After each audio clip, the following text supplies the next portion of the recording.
ایک joker stage پر کھڑا ہے اور کہتا ہے کہ کربلا کے موقع پر یزیدی کہتے تھے کہ جلدی کرو حسین رضی اللہ تعالیٰ عنہ کو شہید کرو، ہم نے جمعہ پڑھنا ہے۔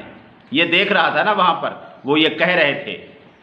اس کا مطلب ہے یہ ان لوگوں میں سے تھا جو حسین رضی اللہ تعالیٰ عنہ کو شہید کرنے والے تھے، اور یہ وہاں پر دیکھ رہا تھا۔ کوئی صحیح سند کے ساتھ ایسی بات تو نہیں ملتی، جھوٹ تو من گھڑت تو بہت ہیں۔ اس بات کو چھوڑیے، کہتا ہے کہ یزیدی کہتے تھے کہ حسین رضی اللہ تعالیٰ عنہ کو شہید کرو، جلدی کرو، ہم نے جمعہ پڑھنا ہے۔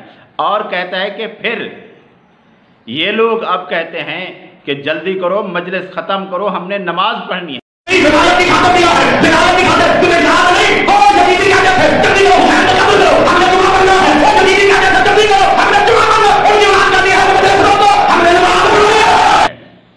یعنی نماز پڑھنا مسلمانوں کا شیوا نہیں، مسلمان کو نماز نہیں پڑھنی چاہیے۔ اور یہ جو لوگ اس وقت تھے، جو عبید اللہ بن زیاد نے فوج بھیجی تھی، جو لوگ حسین رضی اللہ تعالیٰ عنہ کے قاتل تھے، ظالم تھے، وہ بھی تو مسلمان کہلواتے تھے، وہ بھی نمازیں پڑھتے تھے، لیکن انہوں نے ایک بہت بڑا فتنہ سر انجام دیا۔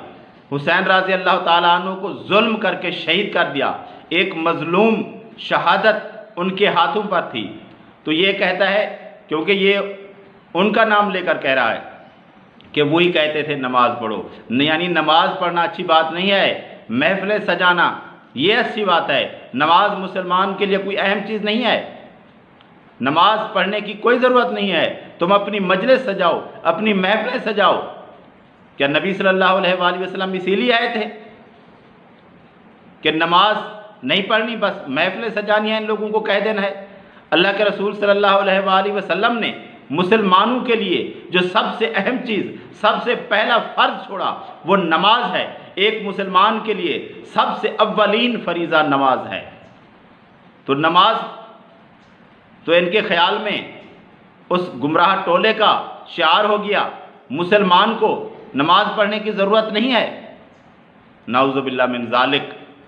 جو شخص بھی مسلمان کہلواتا ہے، چاہے وہ عبادت گزار پرہیزگار ہو، چاہے وہ فاسق فاجر ہو، سب کے لیے نماز فرض عین ہے، اور سب مسلمانوں پر نماز لازم ہے۔ جو شخص بھی مسلمان کہلواتا ہے، چاہے انتہا درجے کا عابد ہے، چاہے انتہا درجے کا گناہگار ہے، اس پر نماز فرض ہے، ہر حال میں فرض ہے۔